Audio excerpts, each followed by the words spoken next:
important branch of Islamic knowledge now. Because without Islamic eschatology, you cannot understand the world today. No, you cannot. And if you do not understand the world today, then whatever be the piety in your heart, whatever be the efforts that you're making, you're just like a piece of wood in the ocean, and the waves will take you where they want. Because you don't know where you're going. But when you study Islamic eschatology, and when Allah blesses you with the knowledge, then you understand the reality of the world today. You will understand, for example,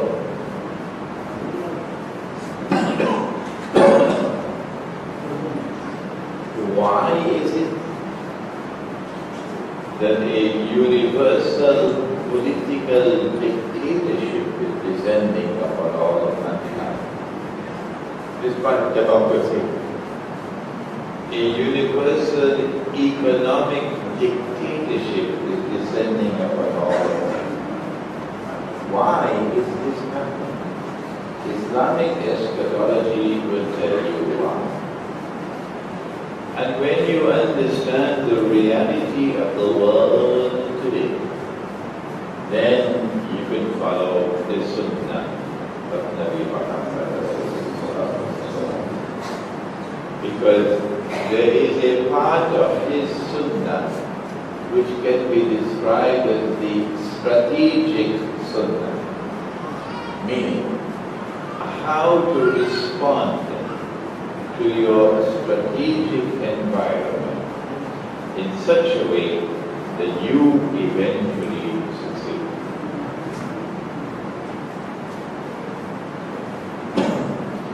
Before we proceed with the topic, there is a warning in the Quran to those who scoff at this topic, this subject. Akhirul Zaman. They laugh at it. They scorn the subject. Usually university graduates.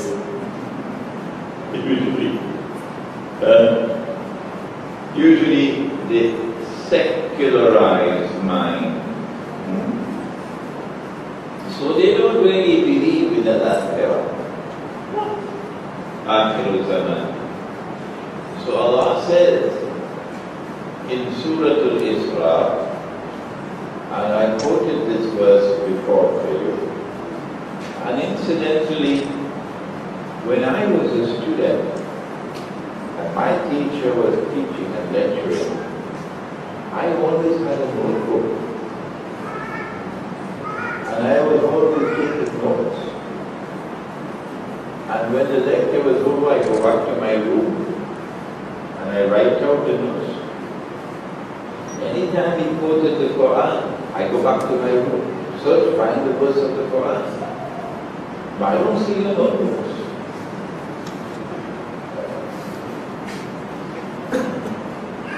Shaitan will cause you to forget this lecture by tomorrow's Rosh Hashanah. So you need to record it.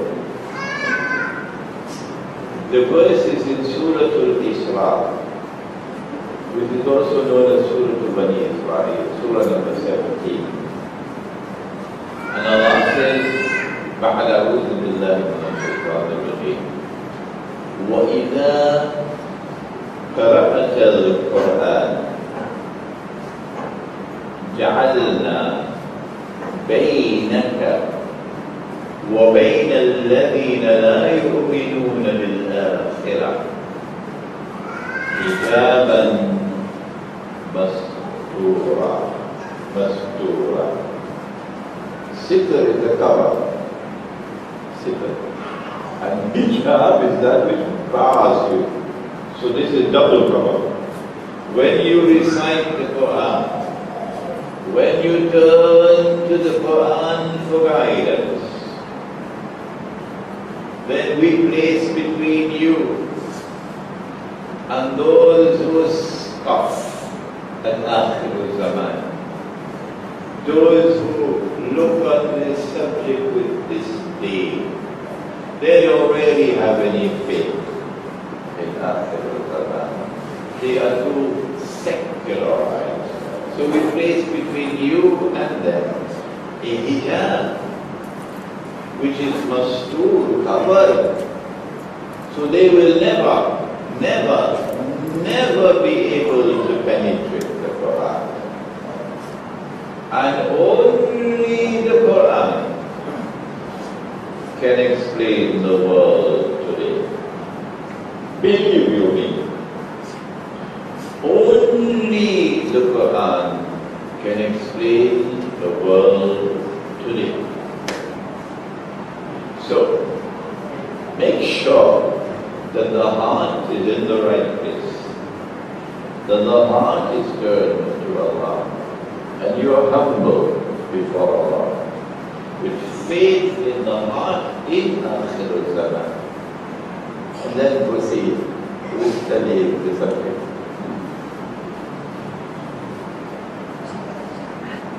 Some companions were sitting talking amongst themselves. And he, the Prophet alayhi salatu wasalam, came and asked, what are you talking about? And they said, we are talking about the subject of alamatus sa'ah, the signs of the last day, which is Akhirul Zaman.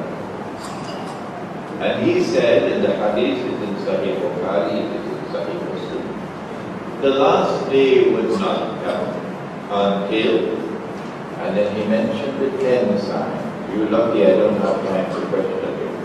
You really lucky. I don't have time to question you. He mentioned 10 signs. 10. But these 10 have not been given in the order in which they will occur. Number 1, Dajjal, Al-Masih Dajjal. There is a chapter in this book on Dajjal. And I am now writing my new book on Dajjal, Al-Masih Dajjal. Number 2, Gog and Magog. Praise be to Allah who helped me to finish this book. This is the only book in the market on Gog and Magog. I have read some of what is in the market on Magog and Magog. It seems to me as though they should be sent to Disneyland. Scholarly work on Magog and Magog you can find. But Alhamdulillah, this book was published. It's my last book. Number 3, the return of the son of Mary. Peace and blessings of Allah be upon them both. Number 4, Dukhan, smoke. My view, and whenever I give my view, we say Allah knows best. We probably don't have more than about 20-25 years left before Dukhan. And when that Dukhan comes, most of mankind will die. Most of mankind will die. Number 5, Dabbatul Ard, a creature or beast of the Ard. Ard has 2 meanings. Ard could mean, 3. Ard could mean the material universe. Ard can mean the earth. And Ard usually in the Quran refers to Al-Ardul Muqaddasa, the Holy Land. So this is a beast of the earth. Which earth? My opinion, Ardul Muqaddasa. Number 6, that the sun would rise from the west. And this is PJ.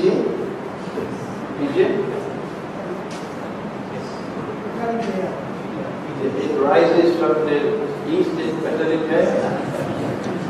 Which direction? East. Number 6, the sun will rise from the west.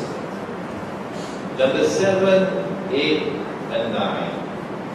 3, khusuf, plural of khas, shaking of the earth, accompanied by sinking of the earth. One in the east, one in the west, and the third one in Arabia. And number 10, a fire which will come out of Yemen and drive people to the place of assembly of Hashar. These are the 10. Today's lecture, tonight's lecture, is on one of the 10. The subject is located in the Quran, in Suratul Fil. But there is a story of how it came down. And that story must be told. That the Arabs did not know how to assess the faith of one amongst them. They had such a high regard for him that they called him Al-Amin. Al-Amin, the trustworthy. And yet he claimed now that he is a prophet, like Abraham, alayhi salam, and Moses, alayhi salam. How can we tell whether he is indeed a prophet? So they sent a delegation to the northern city of Yathrib, which is now called Medina, to ask the rabbis, the Jewish rabbis. So the rabbis responded and said, ask him these 3 questions, which only a prophet can answer, not even government of Malaysia can answer. Only a prophet. Question 1. Ask him about the young man and the cave. Number 2, ask him about the great traveler who traveled to the 2 ends of the earth. And question 3, ask him about the roof. I have analyzed these questions in a book entitled Suratul Kahf al-Haraji, but unfortunately we don't have it tonight. But if you read that book, you will read my analysis of all the 3 questions.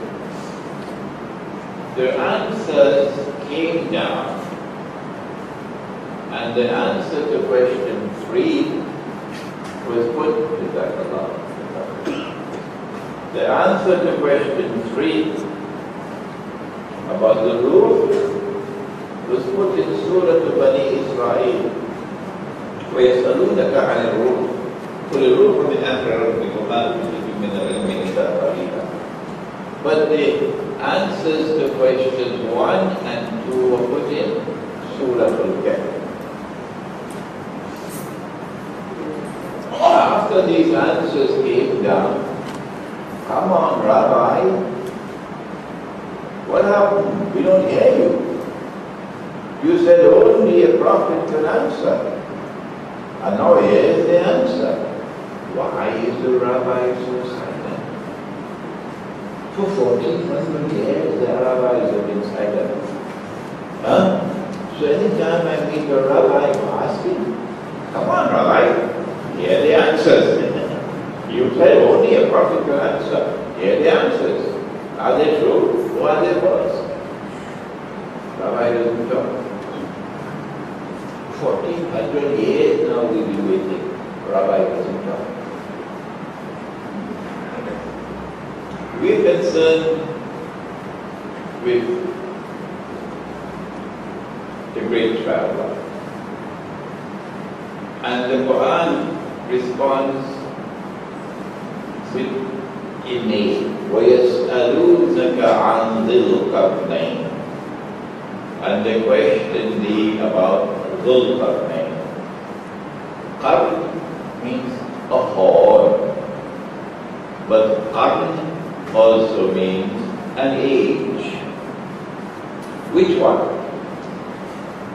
Is Dhul Qarnayn someone who possesses two horns?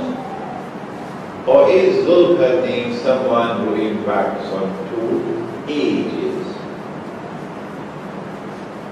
When we search the Quran to see how has Allah used the word qarn, we find that He always used the word qarn in the Quran to mean age and not horn.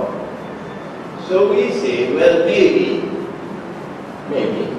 Dhul Qarnayn is someone who impacts on two ages. But if you say two horns, then you have the right to do so. No need for any boxing gloves. We say two ages. Dhul Qarnayn is someone who possesses faith in Allah. Amen. And Allah gave to Dhul Qarnayn power. The power to do anything he wanted to do. That is only a superpower. So we have to call Dhul Qarnayn superpower. Superpower. Only superpower because Malaysia can't do that. Superpower. So this is power. And this power rests on the foundations of faith. Notice that I am teaching this subject slowly. You know why? Because you will go and teach it. That's why. You're not sitting down here just enjoying the lecture. You have to go and teach this subject now. That's why I'm going so slowly. Power rests on the foundations of faith. Surah Al-Kahf now tells us, when power rests on the foundations of faith, how is power used? This is the first age, and then we go to the second age, Qarnayn. Dhul Qarnayn travels in the direction of the setting of the sun, which means west. And then he travels second journey in the direction of the rising of the sun, which means east. And then he travels on a third journey. But the rabbis did not saw it. But Allah knew that is what they wanted to know. Whether Nabi Muhammad alayhi salatu wasalam knew about the third journey. But they only asked about the two. But Allah answered and gave them the third. And we know that the third journey was in the northern direction. How do we know that? Answer. The hadith tells us, Sahih Muslim, that when Gog and Magog are released, and this is the third journey, because in the third journey it comes to Gog and Magog. Gog and Magog will pass by the Sea of Galilee and drink the water. And by the time the last of them pass, they will say, we are used to the water here. But when they pass the Sea of Galilee, where are they going? Answer, Hadith tells us, Jerusalem.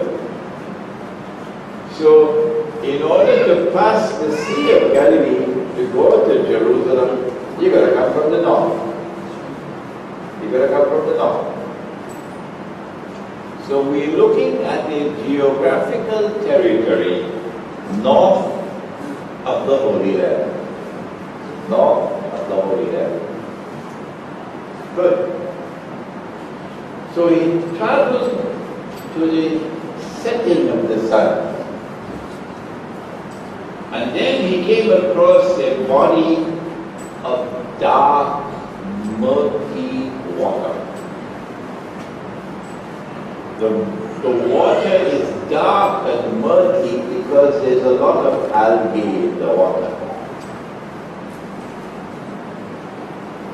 North of the Holy Land and to the west, there are only two bodies of water. You did study geography at school, didn't you? Huh? One is the Mediterranean Sea, but the water in the Mediterranean Sea is clear. And you can see several meters down. There is only one more body of water, north of the Holy Land to the west. And it is called the Black Sea. It is called the Black Sea. Why? Because it is dark, murky, lots of algae. You can't see more than maybe 1 meter. The commentator of the Quran, Ibn Kathir, identifies the Black Sea to be the sea the Zulkarnain reached. So we're making progress now, aren't we? Geographical precision here. So when he reached to the Black Sea, he came across a people, and Allah subhanahu wa ta'ala asked him, how are you going to treat them? When power rests on the foundations of faith, how is power used with mankind? Zulkarnain replies and he says, whosoever is an oppressor who commits zulm, I will punish you. So when power rests on the foundations of faith, power is used to punish the oppressor.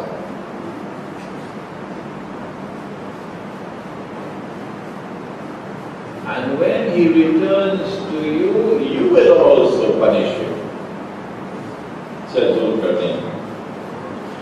Because Allah subhanahu wa ta'ala has zero tolerance for oppression. You could be in the masjid 5 times a day. You could fast all of Ramadan. You could be performing the salat al-tahajjud. But if you are oppressing people, Allah will destroy you. In Singapore, an Indonesian maid works for 300 Singapore dollars a month. She's my daughter, my sister.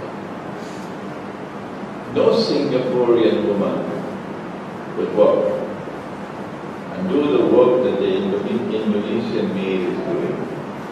No Singaporean woman will do it for $300 a month. This qualifies as oppression. And once there is oppression, Allah will destroy you. So when Singapore is destroyed, goodbye, we won't miss you. Now as for you, to check out to see where else there is oppression. Allah says in the Quran about oppression, and it is again in Surah Al-Isra. Listen, Because around the world today there is oppression. In every city in the world today there is oppression. Even while the city is bigger, when last did you go KLCC? Huh? The city is bigger, don't they? But there is oppression. So Allah says, وَإِن مِّن قَرْيَةٍ إِلَّا نَحْنُ مُهْلِكُوهَا قَبْلَ يَوْمِ الْقِيَامَةِ أَوْ مُعَذِّبُوهَا عَذَابًا شَدِيدًا كَانَ ذَلِكَ فِي الْكِتَابِ مَسْطُورًا. Not a single city will escape. This is not Imran Hosein. No.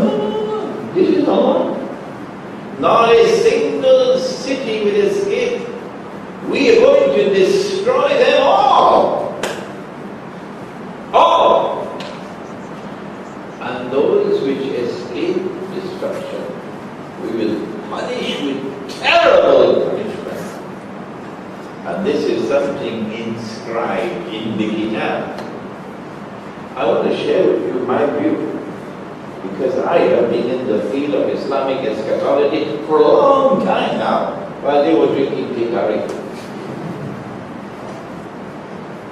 My view is that destruction of all the cities is probably not more than 20-25 years away from now. And so there's going to be very few people on the earth in another 20-25 years from now. This is my view, and Allah knows that.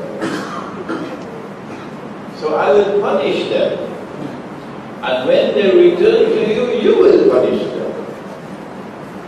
For those who have faith and whose conduct is righteous, I will treat them nicely and they will be rewarded. So when power rests on the foundations of faith, this is the kind of world that mankind will have if only you follow Muhammad sallallahu alaihi wasallam. And then he traveled in the opposite direction, leaving the Black Sea and going east. If you leave the Black Sea and you go east, you're going to have to stop when you reach the water. Can't go any further, because there's another sea, and it's called Caspian. Oh, you did geography, okay. The Caspian Sea. The Caspian Sea. And then he came across a people. Now we have a problem. Allah subhanahu wa ta'ala uses agonizingly few words. Very, very, very few words. And how to understand it? Just few words. لم نجعل لهم من دونها سترا. No sitting, no covering did we provide for them other than this.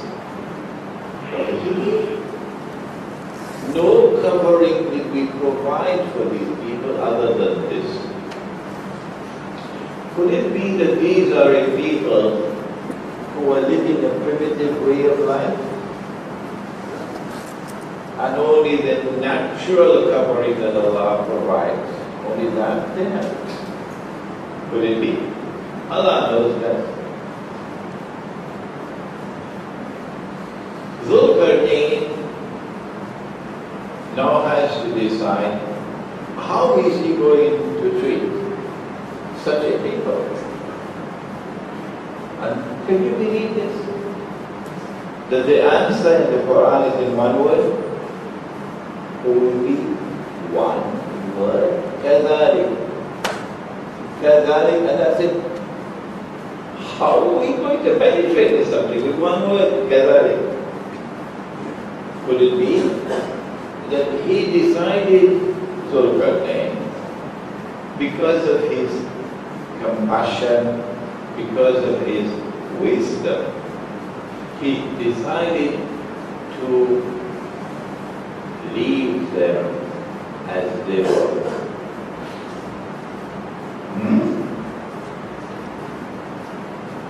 وَقَدْ أَحَطْنَا بِمَا لَدَيْهِ خُبْرًا. And Allah says, we understood why he acted in this way. So when power rests on the foundations of faith, power will respect the primitive way of life. I think we're making progress now.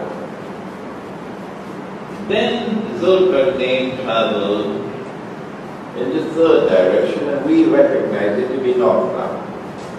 But between the Black Sea and the Caspian Sea, there is an unbroken range of mountains. What are they called?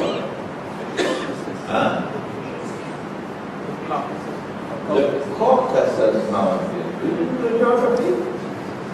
Caucasus Mountains. And there's something strange and mysterious about the Caucasus region, because the white European always refers to him as Caucasian, white Caucasian male. Hey, were you born in Boston, man? How come you're Caucasian? Huh? Why are you calling yourself Caucasian for? Something mysterious going on here. The link with Caucasus. Does it have to do with Magog and Magog? So he now travels north and comes across a people لا يكادون يفقهون قولا. The Quran is giving you hint after hint. It's up to you to pick it up. He comes across a people whose language could not be understood. Meaning that this language is not connected with all the other languages in the region. You start from South India and you go up, and you see that their languages are connected with each other as you go up. Some words are the same, but they're different languages. But this one is a unique language, different from all the other languages in the region. لا يكادون يفقهون قولا, could not be understood. Is there such a language in that region? Yes, there is. And up to this day it has been preserved. It is the Georgian language. The Georgian language is different from all the regional languages. So we are making progress in this lecture. When he came across these people whose language could not be understood, they were located at a pass in the mountain range. There was only one pass in this unbroken mountain range from the Black Sea to the Caspian Sea, and this is where they were passed. When they were able to communicate, I don't know how long it took. I know how long it would take me to learn Bahasa. So when they were able to communicate, then these people informed the Zulkarnain, إِنَّ يَأْجُوجَ وَمَأْجُوجَ مُفْسِدُونَ فِي الْأَرْضِ. The Gog and Magog are perpetrating fasad. There are acts that we commit which are called sins. And sins are punished of death. But there are other acts that we commit which are not just sins, they are also called crimes.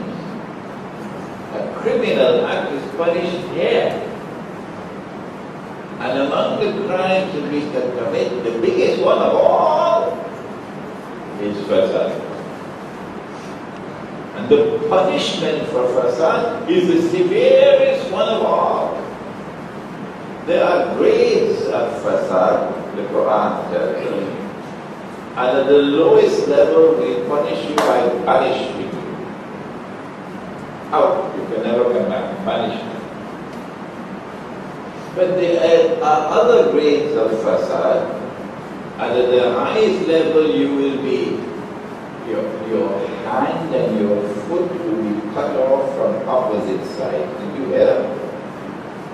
Huh? Did you hear that? The hand and the foot will be cut off from opposite sides. And then you'll be crucified. That's in the Quran. This is the punishment for fasad. So these people, Gog and Magog, oh my gosh, they're terrible. They commit the worst crimes possible. Fasad fell up. So these people appealed to Zulkarnain. Can you help us? We are prepared to pay you, not in ringgits of course, gold and silver, right? We are prepared to pay you. Can you build a barrier between these, in this pass, Sadr is a barrier for Sadr. Zulkarnain now responds very strangely. If Allah has given to him the power to do whatever he wants to do, then why does he not go in there and beat them up? Give them the lesson of their life. So they'll never again do what they're doing. Huh? So he should say, listen, I don't need to build any barrier. Why do you need a barrier? I'm here, I'm Zulkarnain. But strangely, he agrees to build the barrier, indicating that he does not have the power to destroy it. These are more powerful than any superpower that you could find.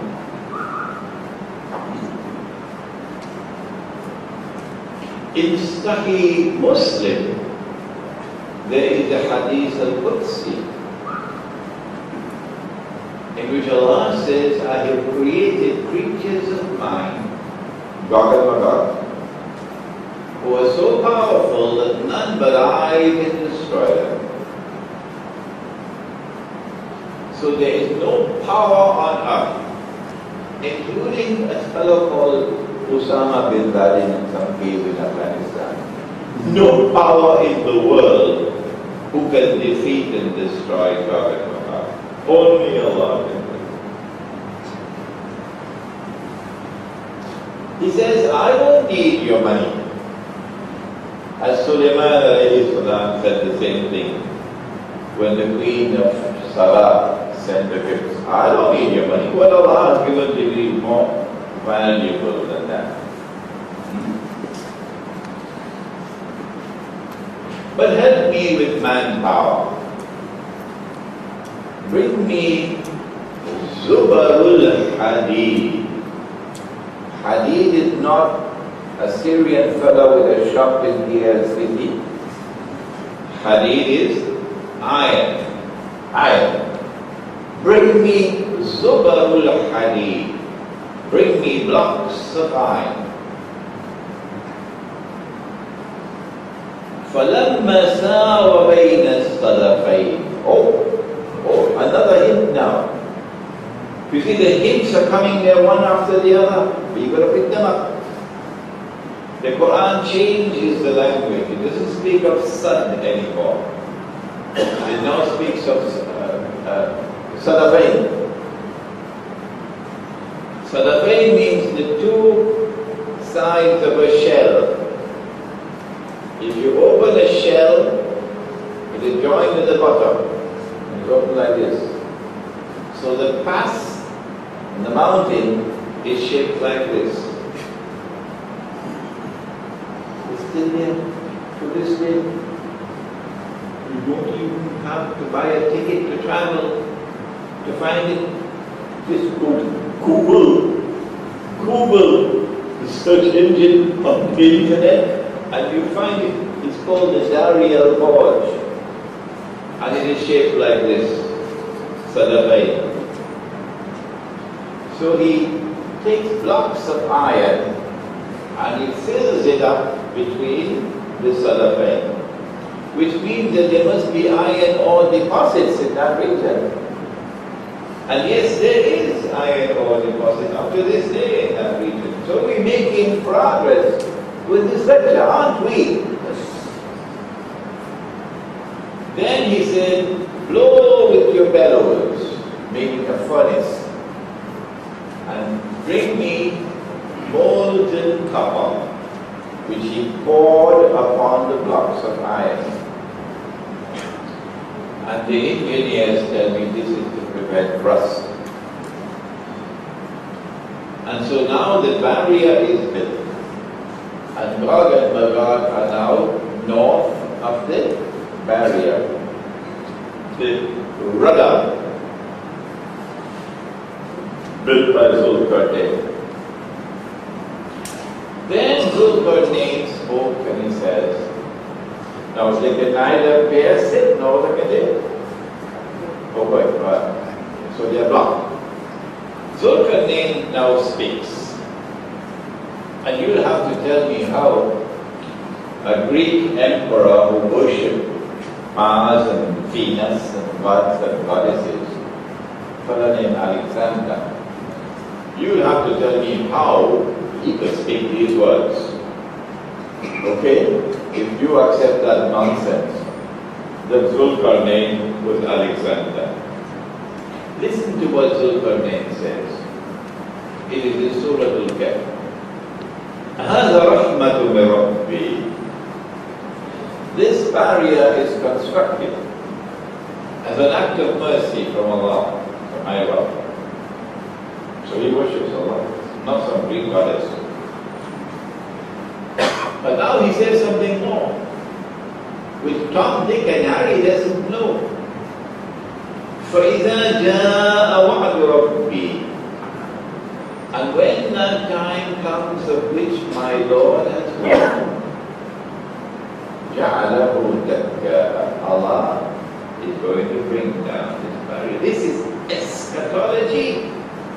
I don't think Zulkarnain did that study at university. Alexander. I don't think Alexander studied eschatology.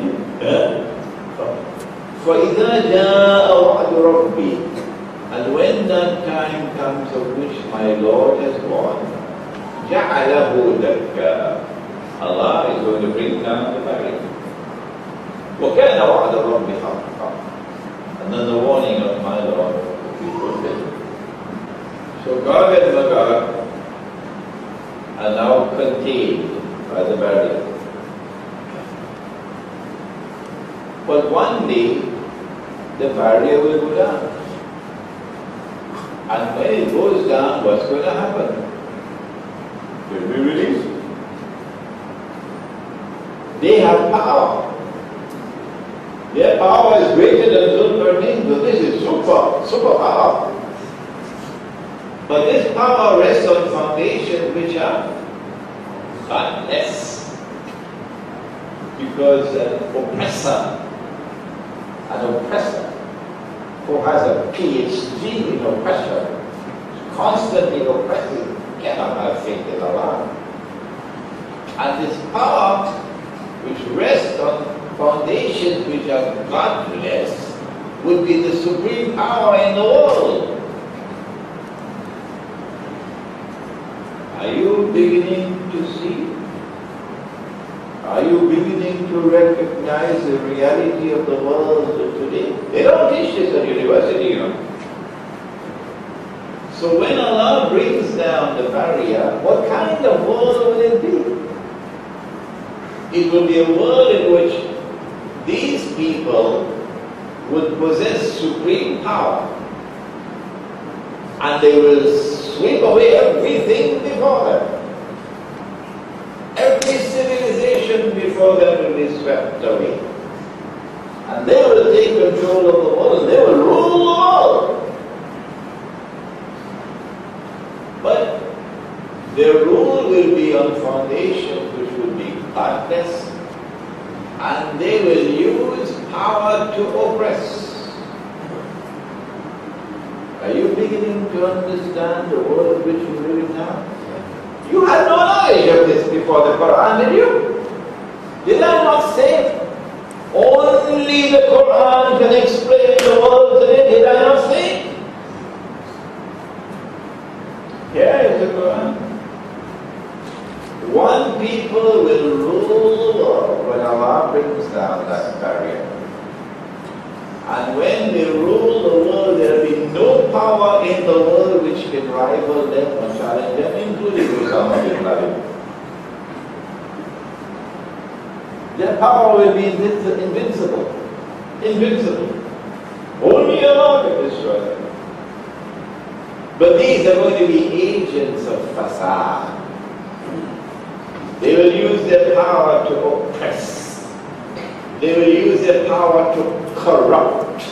They will use their power to destroy. And so anywhere you turn in the world, it's only oppression. Anywhere you turn in the world, everything is being corrupted. Huh? Those who have eyes with which to see will recognize that this is the worst possible world. We've come there for their time. One day Allah will bring down the barrier. And when He brings it down, then Magog and Magog are going to be released. And when they are released, there's going to be fasad all over the world. Everything will be corrupted, destroyed, including money. Including money. It is not by accident that the money which is in the Quran and the money which is in the Sunnah, the gold dinar and the silver dirham, has disappeared.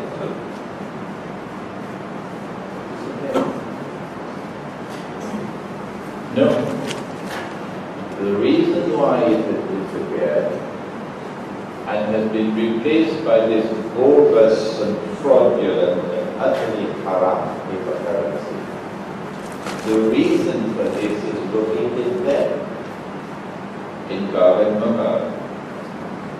Will Allah be impressed with you? I ask you.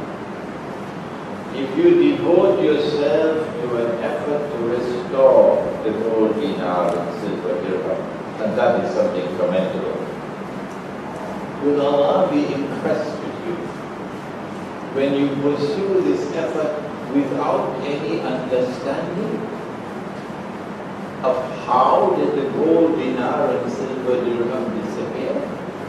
Who is it who caused it to disappear? And why did they cause it to disappear? No, Allah is not impressed by such a servant.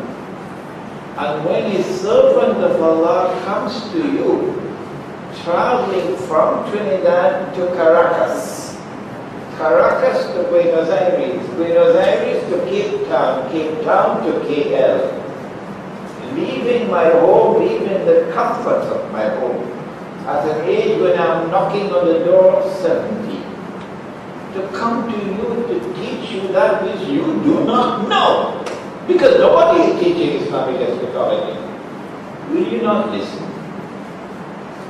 Will you not take heed? Will you not change?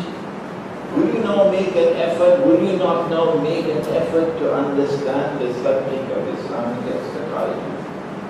To understand the subject of Magog and Magog, so you'll understand why the Sunnah money disappeared.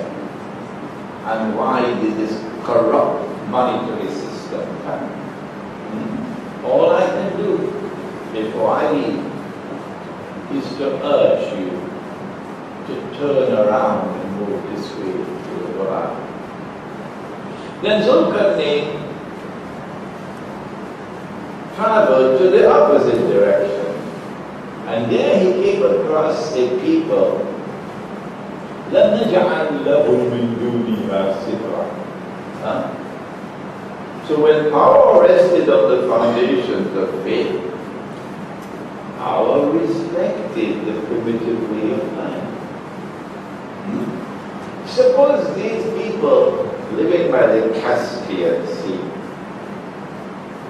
suppose we were to discover something called, you heard about it, oil, O-I-L. And suppose, I'm just suggesting, suppose you will discover a huge basin of oil in the Caspian Sea. Did it happen? It happened.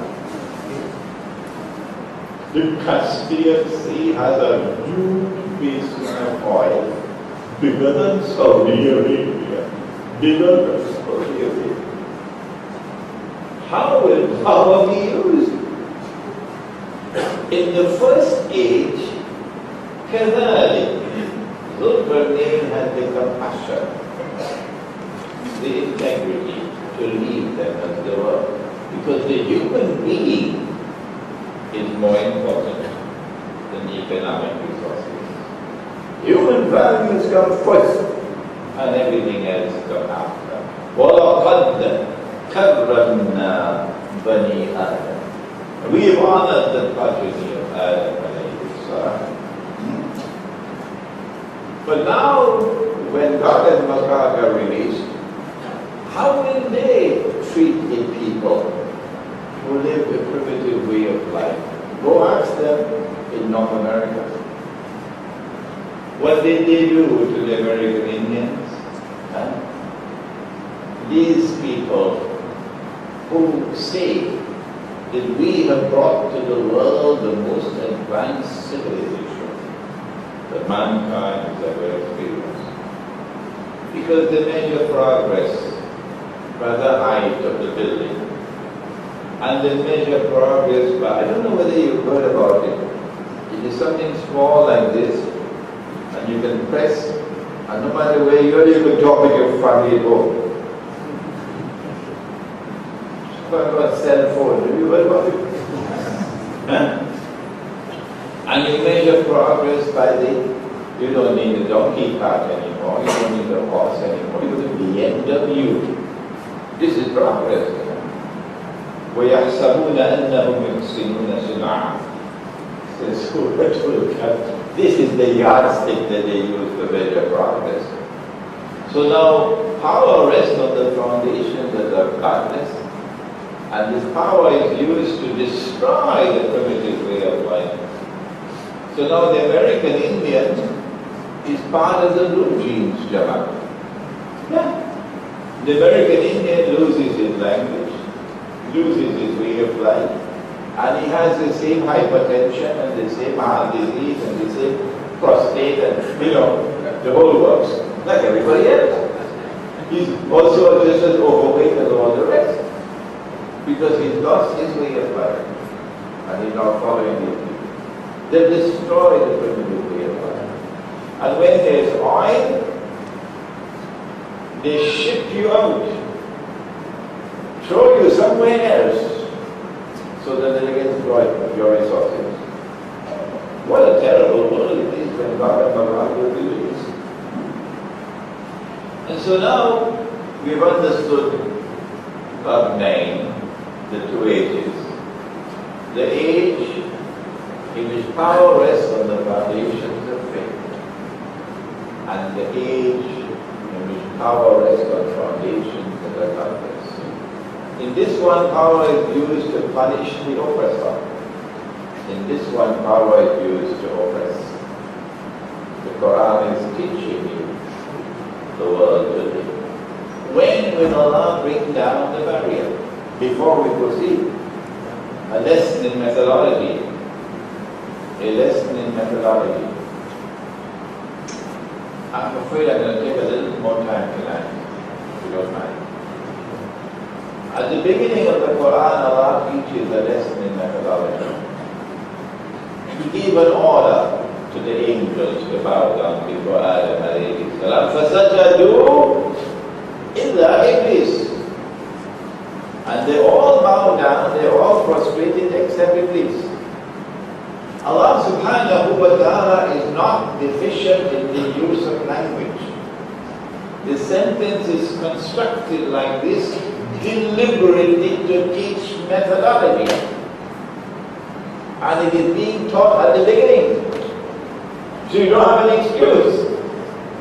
If you study this verse of the Quran by itself, using a wrong methodology, just by itself, then, since the order was given to the angels, and they all prostrated except Iblis, Iblis has to be an angel. You can't get away from that.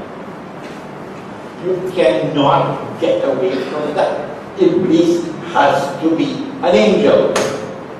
If you use this wrong methodology of taking one verse in isolation, or taking one hadith in isolation. But when you use the correct methodology, and you go to the totality of the Quran, then you say, hey, wait a minute, looks as though I made a mistake here. Because here Allah is saying about the angels, they don't have any free will. No. They have to do what they are ordered to do. وَيَفْعَلُونَ مَا يُؤْمَرُونَ. So when a command is given to an angel, the angel must obey. But he disobeyed. So he can't be an angel. Looks as though I made a mistake. Now your face is becoming red. Because you said Iblis has to be an angel. Right? Using the wrong methodology. And then when you go to Surah Al-Kahf of the Quran, Allah says, وَكَانَ مِنَ الْجِنِّ. This is the Quran teaching methodology. Do not make the mistake of taking one hadith in isolation and ignoring all the body of data in the Quran and in the rest of the hadith. Don't do that. Do not make the mistake of taking one verse of the Quran in isolation. Don't take Jews and Christians as your friends and allies. They are friends and allies of each other. This is wrong. This is wrong. When you take the totality of the data, then you get a different picture. Do not take such Jews and such Christians as your friends and allies, بَعْدُهُمْ أَوْلِيَاءُ, who themselves are friends and allies of each other. So the Quran is anticipating the emergence of a Jewish-Christian alliance. When that Jewish-Christian alliance emerges, do not, somebody should have told us to Husni Mubarak. Do not be their friends and allies. No sense talking to the Saudi, they don't listen. They don't listen.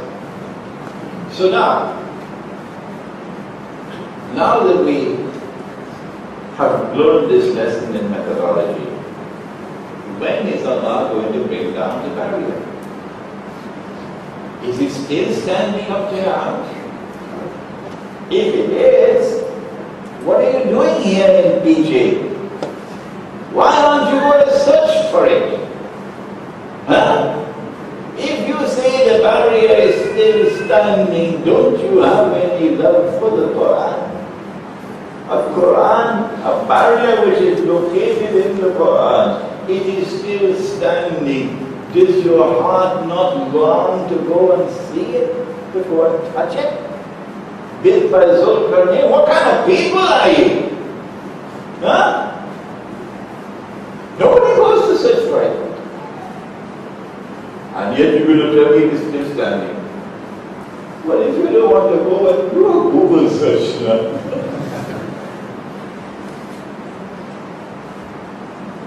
Nabi Muhammad alayhi salatu wasalam is asleep.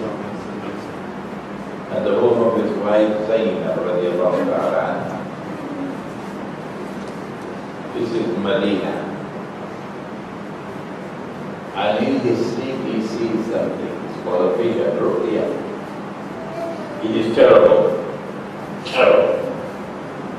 He wakes up from his sleep and his face is flushed red. What did he see? He says, وَيْلٌ لِلْعَرَبِ مِنْ شَرٍّ قَدِ اقْتَرَبَ. Woe unto the Arabs because of a great evil which is now going to come upon them, which is close. Qareeb. And then he raised his hands like this and he made a circle. He said, today a hole has been made in the, he used the word, radab, which is like a dam, also cutting, indicating that the destruction of the barrier had commenced, indicating that the release of God and Magog had commenced. This hadith is located in Sahih Bukhari, I think about 8 times. In this book, you'll find an entire chapter. On Dajjal, you'll find an entire chapter on God and Magog. And all the hadiths again. In this book, we've done the whole works on only God and Magog. You'll find all the hadiths there. And so the release of Gog and Magog has now commenced. But why? وَيْلٌ لِلْعَرَبِ. It should be وَيْلٌ لِلنَّاسِ, all of mankind. Woe unto mankind. He didn't say woe unto mankind. He said woe unto the Arabs. Meaning, when Gog and Magog are released, they have a special target. Their special target is the Arabs. Zainab radiallahu ta'ala anha then asked, will we be destroyed? Al-Nuhlika.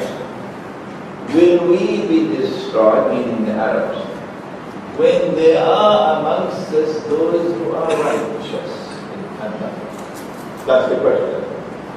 To which he replied, sallallahu ta'ala alayhi wa sallam, and he said, Na'am, the Arabs are going to be destroyed. When? إِذَا كَثُرَ الْخَبَثِ. When khabas, nastiness, pornography, when khabas prevails in the world, that is the sign that the time has come for the destruction of the Arabs. That destruction is around the corner. They will wage biological war because the Prophet prophesied. He said the Arabs are going to be wiped out by plague. So biological war. And there is also more than that, big war that Israel has to wage around the corner. And so now we know that the release of Gog and Magog took place in the lifetime of the Prophet. Well then, who are they? Who are they? They are located north of the Caucasus Mountains. North. So we have to look north of the Caucasus Mountains for a people who display extraordinary power.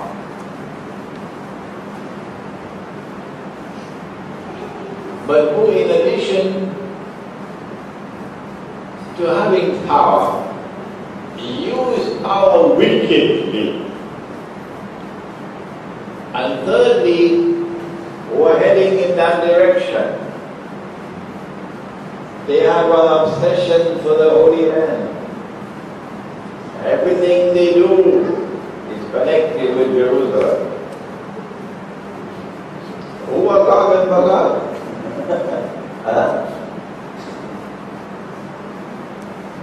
بعضهم أولياء بعض. Allah says, بعضهم أولياء بعض. Do not take such Jews and such Christians as your friends and allies, who themselves are friends and allies of each other. The Jews and Christians were never friends and allies. The Christians accuse the Jews of the ultimate crime of killing God himself. You can't do worse than that. Huh? So Christians and Jews were always enemies, hostile. But the Quran is telling us that a time will come when there will be a reconciliation. When that reconciliation takes place and that Jewish-Christian alliance emerges, if you become their friend and ally, you belong to them. You no longer belong to them. وَمَنْ يَتَوَلَّهُمْ مِنْكُمْ فَإِنَّهُ مِنْهُمْ إِنَّ اللَّهَ لَا يَهْدِي الْقَوْمَ الظَّالِمِينَ. And they will be a people who commit zulm, is their trademark. What is the glue that was used to bind these two people? The European Jew and the European Christian came together. And don't tell me the Vatican is more than the Vatican. Answer? Something called Zionism. Something called Zionism. So it's actually a Judeo-Christian Zionist alliance. And it has an obsession with the Holy Land. It has an obsession with the Holy Land, yes, Zionism. Okay? Where did the Zionists come from? But part of Europe, Caucasus, the Caucasian area. When we go north to trace back the Zionists, where did they come from? We find a tribe of people called the Khaza, or the Khazar, K-H-A-Z-A-R, who had this power that the Muslim army could not defeat them. Even when the Muslim army was the superpower of the world, they blocked the entrance to Europe. So Islam could not penetrate Europe. And the Khaza converted to Judaism, to Zionism, to Zionism. The Khaza tribe converted and became Jews. But they are not a Semitic people. The Arabs are Semitic. Europeans are not Semitic, no matter how much cosmetics they use.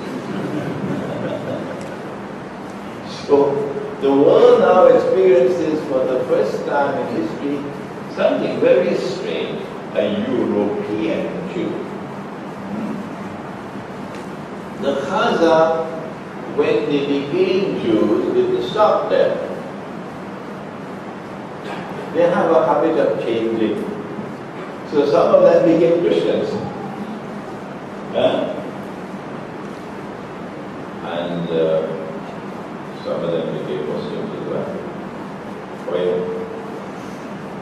So you have Khaza as Christians and you have Khaza as Jews. It is now an established fact that those who control power in Russia are Khaza. Although Russia tried, while it was the Soviet Union, they tried as best as they could to conceal this fact. Joseph Stalin was Georgian. His statue is there in Tbilisi. Russia today is Khaza. And if you read Henry Ford, ever heard of him? Ford Motor Car. Henry Ford produced a book called The International Jew. And it was published here in KL. I don't want to mention the name of the publisher. It was published here in KL. So it's like all 4 volumes right here in KL. Because I gave the book to him and I asked him to publish it. And he published it. Now he's done. Henry Ford did the research. The Khazar came over to the United States.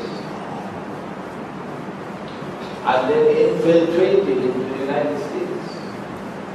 And they have taken control of our United States, the Khazar.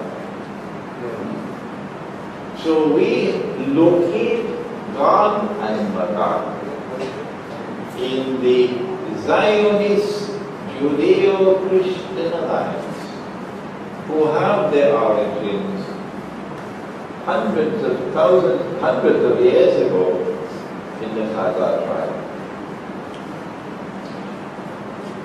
What is going to be the end of Gog and Magog? The Prophet said that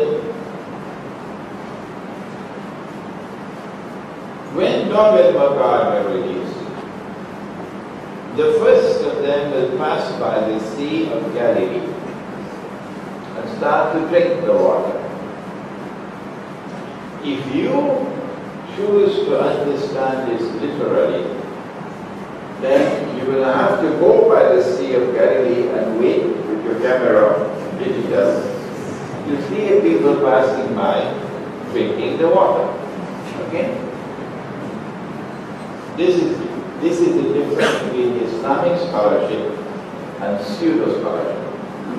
The Prophet said that Dajjal will ride on a donkey, and the donkey will travel as fast as the clouds, and the donkey will have his hair stretched out wide.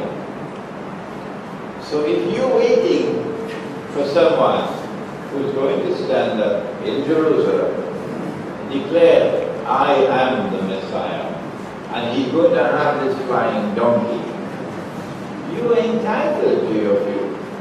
There's no need for any boxing. No need. But we have a different kind of Islamic scholarship. Ours is different. In our Islamic scholarship, we recognize this to be religious symbolism. And so we say the flying donkey is already here. In fact, there's one flying donkey out there that you can actually perform your salah and tell you which is the direction of Qibla. Malaysia. And so we say, when the first of them are released, they'll pass by the Sea of Galilee and start to drink the water. We understand that to mean consuming the water. Like, for example, this foolishness. I mean, it's really foolishness. We're going to make the desert green. Allah, we're going to make the desert, you know. We're going to make the desert green. To make the desert green, you're going to have to take all the water in the Sea of Galilee, isn't it? And by the time the last of them pass, they will say there used to be water there. So the hadith has given us an index, or a yardstick, by which we can measure the passage of Gog and Magog. When you see the water level in the Sea of Galilee has reached such a level where the sea is essentially dead, can never be revived, you know that the bulk of Gog and Magog have already passed, and only few now left to pass. So now we're going to go and take a look at the water level in the Sea of Galilee. I have a student in Haifa, in the Holy Land.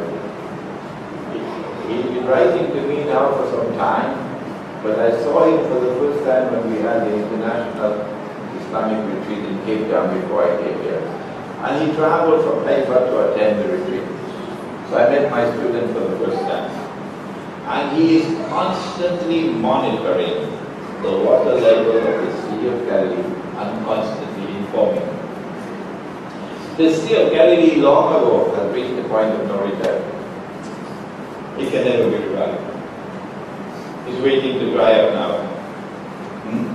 So we are now faced with intangible, irrefutable evidence that Gog and Magog have been passing for some time now, and we are close to the end. What is the end?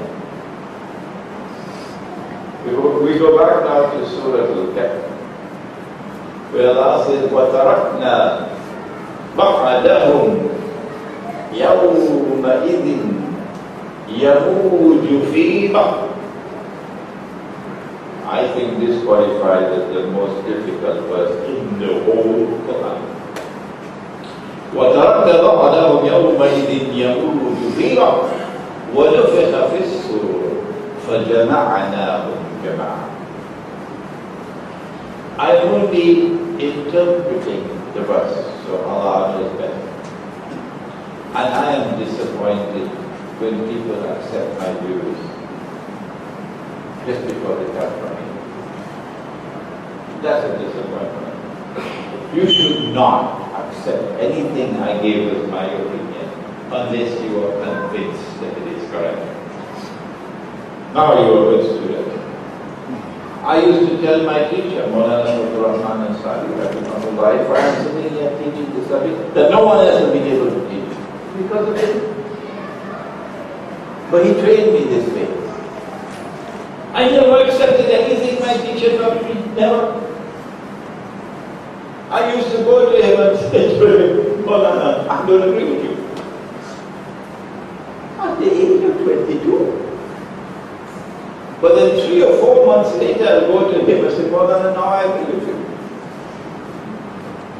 Because I had to be convinced that it was correct before I accepted it. If only the world of Islamic scholarship could wake up and become critical in your thinking. People will show more respect for the Ustad when they see a man who is critical in his thinking.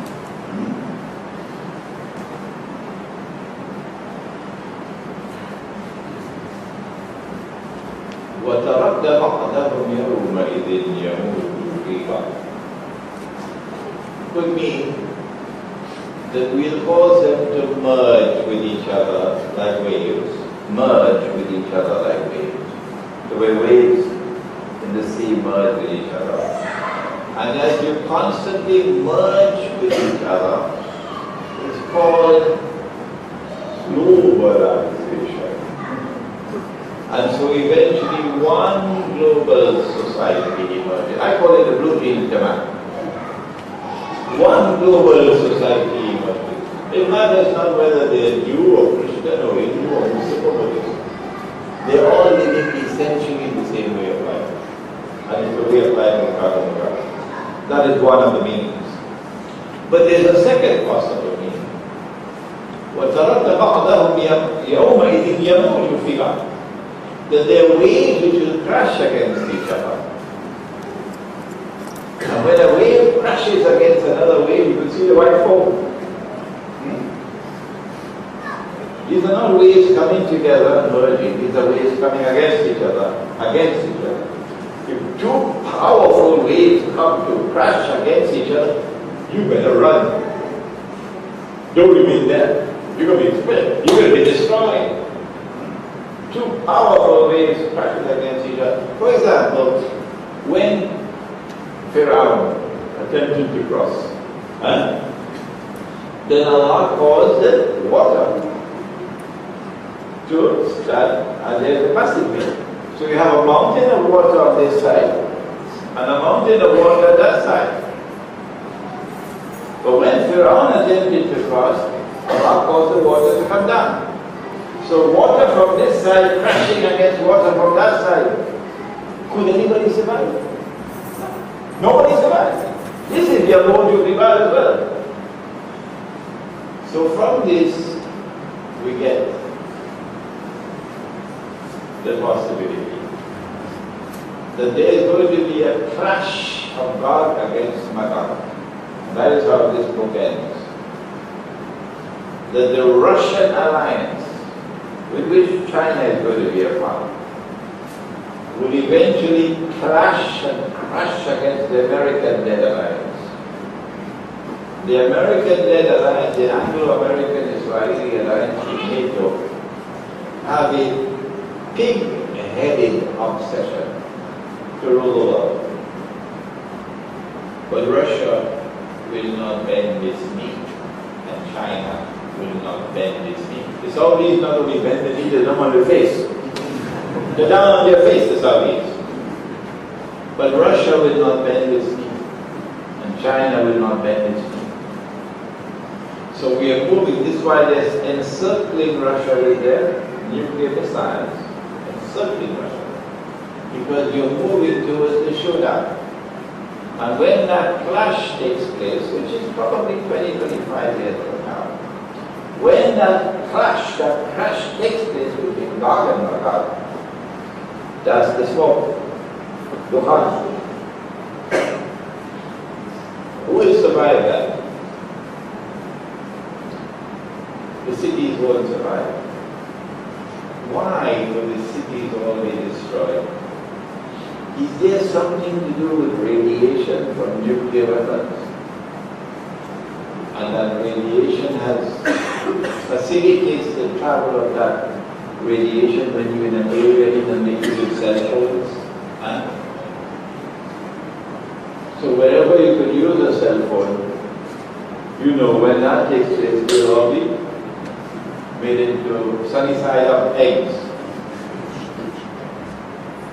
So the safest place for you, if you are interested in surviving, not everybody is interested in surviving, but if you are interested in surviving, the safest place to be is a place where you can't use a cell phone. And that is the Muslim village, the project of the Muslim village. A location in the remote countryside. But you don't have to follow us in the village. No. If you're comfortable in the city and you don't mind becoming a sunny side up Friday, when that clash takes place, by all means you can stay in the city. No need for any boxing club. Imran Hosein is not a terrorist. He's not doing sedition and so on. He's just saying maybe 1 in 1,000 might want to save themselves. 1 in 1,000. We want to get off the ship. 1 in 1,000. I want to go to the remote countryside where rain falls, take them, sheep and goats, who survives the clash of God and God. When the Dajjal completed his mission, and of course the Dajjal would not have completed his mission until Israel replaces the United States as the ruling state of the world. And Israel would not have become the ruling state of the world until Israel has also expanded her territory from the river of Egypt to the river Euphrates. All of these things are still remaining to occur. When Israel has ruled the world for a day which is like a week, a day which is like a week, there you are, a day like a year, a day like a month, a day like a week. The hadith of Sahih Muslim. Then the Dajjal is going to stand up in Jerusalem and declare, I am the Messiah. In 25-30 years from now. It is only at that time that Imam al-Mahdi will emerge. Only at that time that Nabi Isa alayhi salam will return, not before. And Nabi Isa alayhi salam will now kill the Dajjal. And the hadith says, in Sahih Muslim, فَبَعَثَ اللَّهُ يَأْجُوجَ وَمَأْجُوجَ. Allah will now send Gog and Magog. He didn't say release. No. Allah will now send Gog and Magog. And they will pursue Nabi Isa alayhi salam and the believers who will now climb up a mountain in Bayt al-Maqdis. And they will say, we have killed all those who are on the earth. Now let us kill those who are in the heavens above. And they'll shoot their arrows up into the sky, missiles. So there must be military platforms up there, spaceships. And Allah will cause the arrows to come back down with blood on them. Don't ask me to explain that. And then comes the destruction of Magog and Magog by Allah. Through something which attacks them at the back of the neck, the top of the spine. Maybe a bacteria or something. And they will all fall down paralyzed. And next morning they will all be dead. And then Allah will send, Nabi Isa will pray for Allah. And Allah will send prehistoric birds with necks like camels and pick up his bodies and have them thrown where Allah will have them thrown.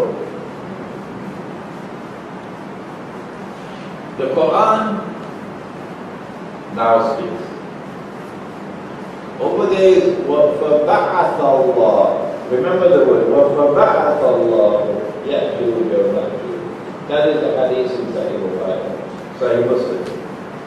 And so many people take this solitary hadith, only one, ignoring all the rest of the data, and misinterpret this hadith to say Allah will now release God. And so the world of Islamic scholarship is waiting for Nabi Isa to return. And only after he returns, and after he has killed the Dajjal, only then will Gog and Magog be released. Because of his misunderstanding of one solitary hadith. No. Allah doesn't use ba'atha for release. Now let me take you to one verse of the Quran and we finish. It is in Surah Al-Anbiya. And here we have the word release. Allah speaks of a town.